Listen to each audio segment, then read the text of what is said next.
Hai semuanya, apa kabar? Sehat, sukses, bahagia selalu ya.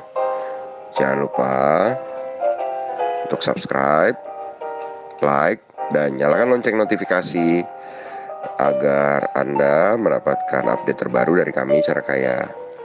Dan juga share ke sebanyak mungkin teman, sahabat, keluarga, saudara, kolega, kerabat, dan juga platform media sosial Anda, Facebook, Instagram, dan juga grup-grup WhatsApp yang Anda miliki, sehingga kami dapat lebih berkembang dalam memberikan insight, informasi, maupun edukasi di bidang investasi, finansial, dan pasar modal. Terima kasih dari lubuk hati yang paling dalam bagi Anda yang sudah membantu kami mensubscribe dan men-share ke sebanyak mungkin keluarga atau teman sahabat Anda. Yuk kita mulai market outlook kita untuk pagi ini, perdagangan tanggal 19 bulan Juni 2020 yang merupakan juga hari Jumat, hari terakhir dalam minggu ini di pasar modal Indonesia. Kalau kita lihat dari data yang ada, semalam Dow Jones ditutup melemah tipis ya,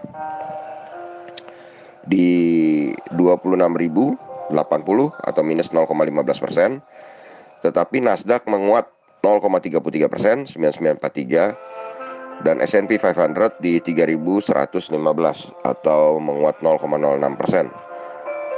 Jadi bursa Amerika bergerak mix ya, karena sedangkan bursa Eropa, FTSE London minus 0,47%, DAX Frankfurt minus 0,81%, dan CIC Prancis minus 0,75%.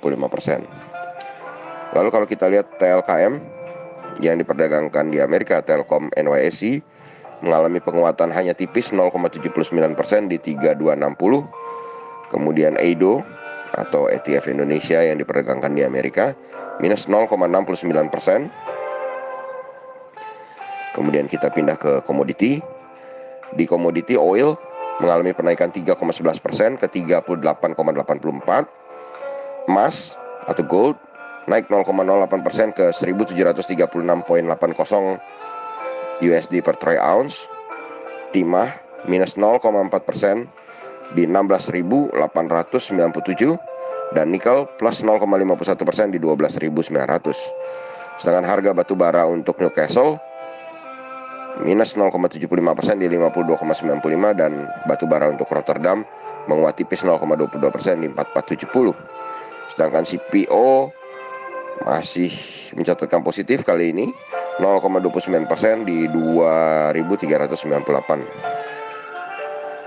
Jadi kalau kita lihat dari bursa komoditi, maka yang diuntungkan dari bursa komoditi hari ini adalah saham-saham berbasiskan minyak atau oil.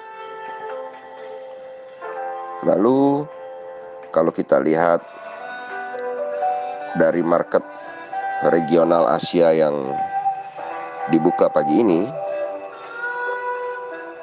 inilah pentingnya kenapa kita harus melihat market review kemarin dan berusaha membuat prediksi esok, dan harus melihat juga market outlook pada paginya, karena bisa saja arah market tiba-tiba berubah. Kalau kita lihat prediksi kita kemarin di market review semalam adalah hari ini bursa regional Asia akan melemah atau bisa juga berbalik arah. Dan hari ini ternyata di pagi hari Dow Jones Future berada di dalam teritori hijau di 26.027 atau plus 0,5%.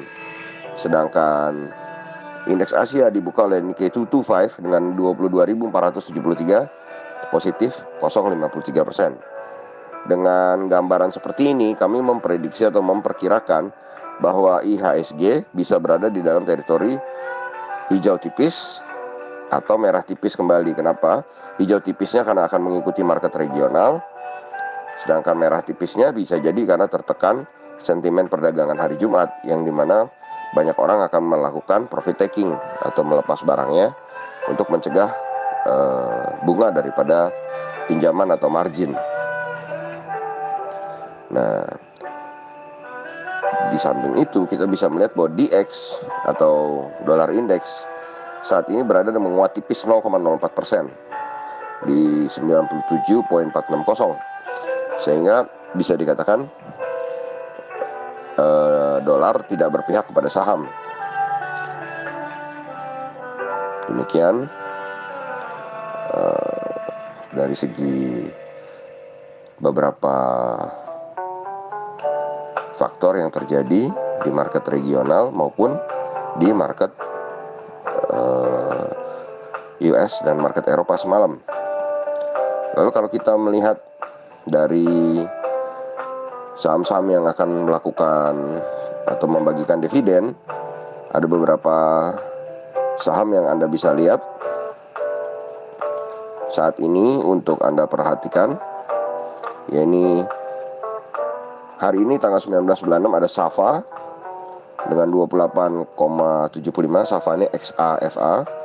Kemudian United Tractor hari ini juga akan melakukan kumdetnya dengan Rp805. Kemudian ada TBMS dengan 0,0026 US dollar. Kemudian ada Jasa Marga dengan 15.204. Kemudian ANTM dengan 2.82. Sedangkan untuk minggu depan yang sudah terlihat ada SPTO tanggal 22 bulan 6 Rp20. MIOH atau Samindo 22 bulan 6 di 0.0068 US dollar. Kemudian TRIS Rp1,5. Dan ASII yang akan kumdet tanggal 24 bulan 6 sebesar Rp157. Demikianlah beberapa perusahaan yang akan membagikan dividen. Semoga ini membantu Anda dalam mengambil keputusan bagi Anda yang menyukai untuk memburu dividen atau dividen hunter. Terima kasih banyak semuanya. Tetap sehat, tetap semangat, belajar terus untuk maju meraih profit yang maksimal di pasar modal Indonesia. Terima kasih.